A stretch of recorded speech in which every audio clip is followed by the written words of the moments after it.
ఢిల్లీలో సీఎం రమేష్ మాట్లాడుతున్నారు. ప్రత్యక్ష ప్రసారం ద్వారా చూద్దాం.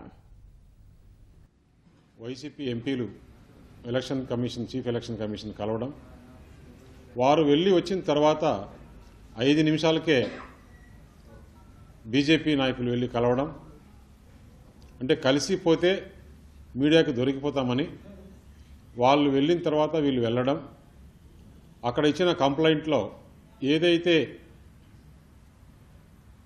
ఏబీ వెంకటేశ్వరరావును మార్చాలని గత నెల రోజులుగా కంప్లైంట్ లేకున్నా కానీ వైసీపీ వాళ్ళు బయట మాట్లాడుతున్నారు.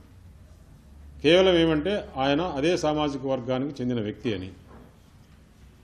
జనరల్గా ఎలక్షన్ కమిషన్ లా అండ్ ఆర్డర్కు సంబంధించిన ఆఫీసర్లను వారిపైన ఏదైనా కంప్లైంట్లు ఉంటే విచారణ చేసిన తర్వాత, విచారణలో ఏదైనా ఆధారాలు దొరికిన తర్వాత వారిని బదిలీ చేయడం జరుగుతుంది. ఇక్కడ మాత్రం లా అండ్ ఆర్డర్కి సంబంధం లేదు. ఆయన చీఫ్ మినిస్టరు రక్షణ చూసుకుంటాడు. ఆంధ్రప్రదేశ్లో జరిగే విషయాలు, కుట్రలు, కుతంత్రాలు ఏదంటే ముఖ్యమంత్రి దృష్టికి తీసుకుపోయేదే ఆయన డ్యూటీ.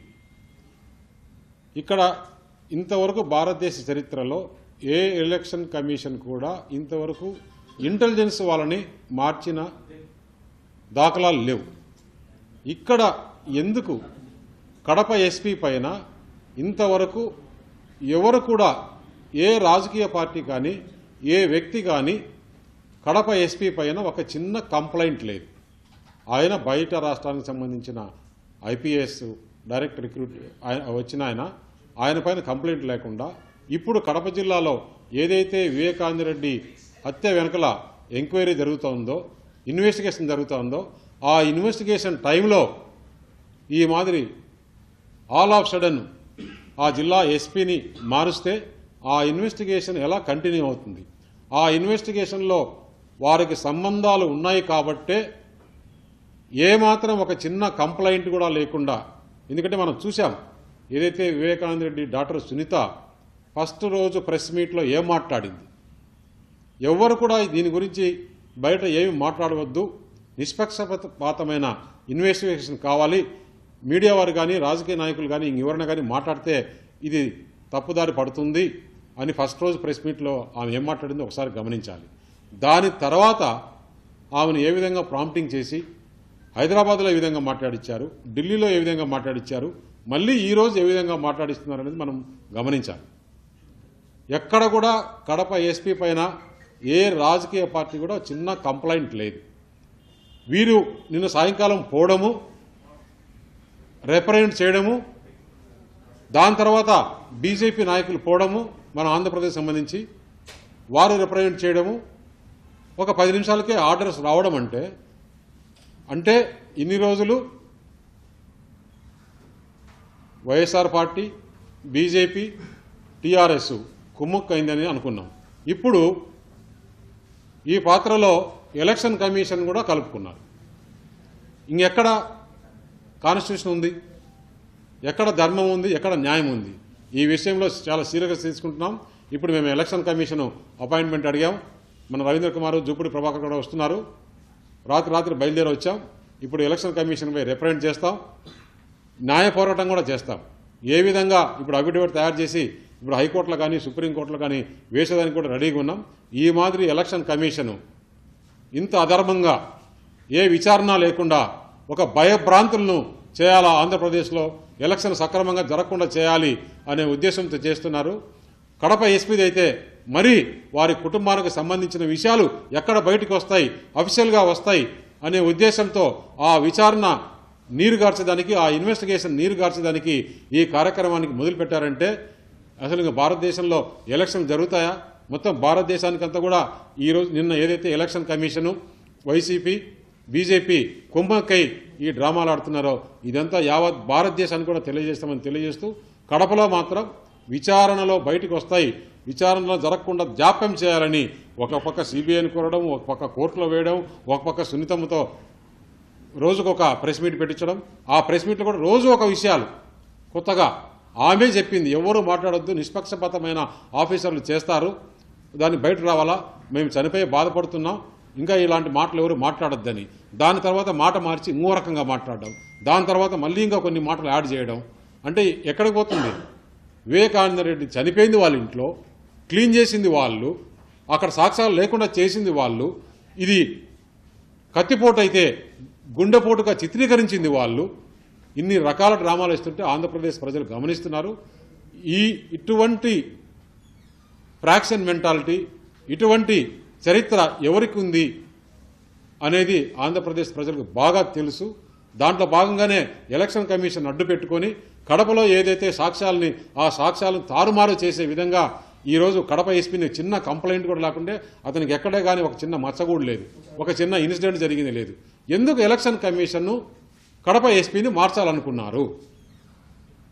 ఏబి వెంకటేశ్వరరావు ఎక్కడ కూడా ఎలక్షన్ ప్రక్రియలో ఆయనకు సంబంధమే లేదు. ఆయన లా అండ్ ఆర్డర్ చూసుకునేవాడు కాదు. లా అండ్ ఆర్డర్ చూసుకునేది డీజీ, ఎస్పీలు, ఐజీలు, డిఐజీలు ఉన్నారు. ఇంటెలిజెన్స్ అంటే ప్రతిరోజు ముఖ్యమంత్రికి ఆంధ్రప్రదేశ్లో ఏం జరుగుతుందని తెలియజేసేవాడే.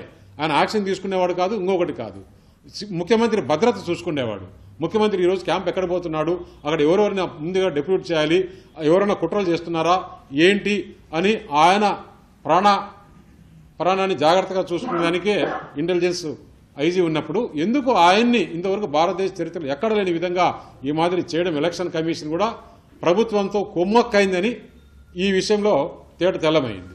ఇప్పుడే ఎలక్షన్ కమిషన్ అయిన తర్వాత ఎలక్షన్ కమిషన్తో మాట్లాడి అన్ని విషయాలు గట్టిగా చెప్తాం. దాని తర్వాత కూడా ఏం జరిగింది అనేది మళ్ళీ మీడియాకి తెలియజేస్తాం. పోలీసు అధికారులను బదిలీ చేస్తే మా భుజాలు తడుకోవాలని అవసరం లేదు. ఇంతకుముందు శ్రీకాకుళం కలెక్టర్ని మార్చినప్పుడు మేము మాట్లాడలా. ఇప్పుడు వీరిపైన ఏ కంప్లైంట్ ఉంది? ఎప్పుడైనా కంప్లైంట్ ఉందా? ఎక్కడైనా ఉందా? ఆయన నిష్పక్షపాతంగా అక్కడ విచారణ చేస్తున్నాడు. కడపలో విచారణ చేసేటప్పుడు ఇది ఒక serious murder case. Serious murder కేసులో ఆల్ ఆఫ్ సడన్గా ఆయన బదిలీ చేయాల్సిన అవసరం ఏముంది? లేదు. ఏ రాజకీయ పార్టీ అయినా కానీ ఆయన నిష్పక్షపాతంగా చేస్తున్నాడు అని ఒక కంప్లైంట్ అన్నా వచ్చిందా? అంటే వైసీపీ వాళ్ళపై కంప్లైంట్ చేసి వెనకంబడే బీజేపీ వాళ్ళు కంప్లైంట్ చేసి ప్రభుత్వం నుంచి అక్కడ వారికి తెలియజేస్తే మామూలుగా కూడా ఏదైనా కంప్లైంట్ ఇస్తే ఆ కంప్లైంట్ పైన విచారణ చేయాలి. ఆంధ్రప్రదేశ్కు ఎలక్షన్ కమిషన్కి ఏమైనా దీనిపైన విచారణ చేశారా? అంటే ఎలక్షన్ కమిషన్ డైరెక్ట్గా ఢిల్లీలో కూర్చొని ఏ ఇన్ఫర్మేషన్ లేకుండా, ఏ కంప్లైంట్ లేకుండా, ఏ విచారణ లేకుండా ఏ విధంగా వీరిని బదిలీ చేస్తారు? ఇలాంటి ఎలక్షన్ కమిషన్ ఉంటే రేపు ఎలక్షన్స్ ఎలా జరుగుతాయి? అది మాకు భయం ఉంది. అంటే మాకు అనుమానాలు ఉన్నాయి. ఇవన్నీ కూడా ఇప్పుడు ఎలక్షన్ కమిషన్ దృష్టికి తీసుకుపోయి ఈరోజు ఏదో ఒకటి తాడపేడో election commission it is not a final authority. ఉన్నత న్యాయస్థానం ఉంది, న్యాయస్థానానికి వెళ్తాం, న్యాయస్థానంలో అన్ని పొందపరుస్తాం. ఎన్నికల కమిషన్ మీదనే అవును. ఇప్పుడు ఎన్నికల కమిషన్ ఏ విచారణ లేకుండా కంప్లైంట్ ఇచ్చిన 5 నిమిషాలకు ఆర్డర్ ఇస్తున్నారంటే ఎలక్షన్ ఎలా జరుపుకోవాలి? ప్రజలకు ఏ నమ్మకం ఉంటుంది ఎలక్షన్ కమిషన్ పైన? ఇది ఏమాత్రం వారు చేసింది కరెక్ట్ కాదు. ఎలక్షన్ కమిషన్ను ఈరోజు వెళ్ళి నిలదీస్తాం.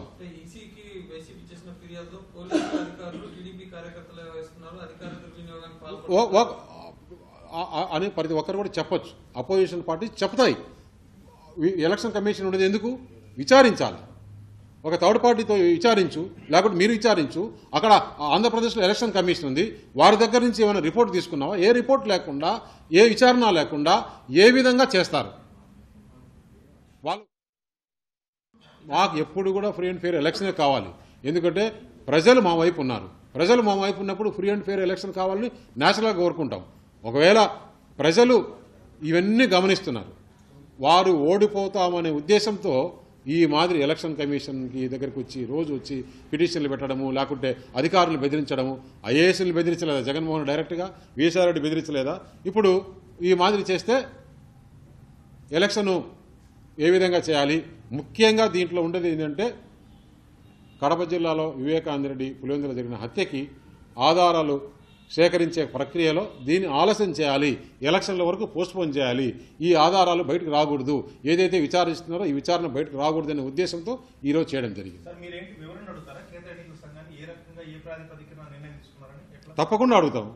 యాజ్ ఏ మెంబర్ ఆఫ్ పార్లమెంట్గా, యాజ్ ఏ సిటిజన్ ఆఫ్ ఇండియాగా నాకు రైట్ ఉంది అడిగేదానికి. ఇప్పుడు వేరే రాష్ట్రం నుంచి వచ్చి ఒక్కొక్క లెటర్ ఇచ్చేస్తే అక్కడ ఉండే డీజీని, అక్కడ ఉండే ఎస్పీలు మార్చేస్తారా? ఇంకొక రాష్ట్రం నుంచి, మహారాష్ట్ర నుంచి వస్తారు, అక్కడ అపోజిషన్ పార్టీస్ వస్తారు, లేకుంటే ఢిల్లీ నుంచి అపోజిషన్ పార్టీస్ వస్తారు, వెంటనే మీరు మార్చేస్తారా? ఇక్కడ వారు చెప్తున్నారు కదా, చాలా రోజుల నుంచి మీడియాకే చెప్తున్నారు కదా, మేము ఏవి వెంకటేశ్వరరావు ఉన్నయము ఎందుకు ఉన్నయమంటే సేమ్ సామాజిక వర్గానికి సంబంధించిన అని వారే చెప్పారు కదా, మీడియా ముందే చెప్పారు కదా. అంటే వారు చెప్పిందే ఎలక్షన్ కమిషన్ చేస్తుందంటే ఇంతకన్నా ఉదాహరణ ఏం కావాలి? ఓకే అమ్మా, థ్యాంక్ యూ.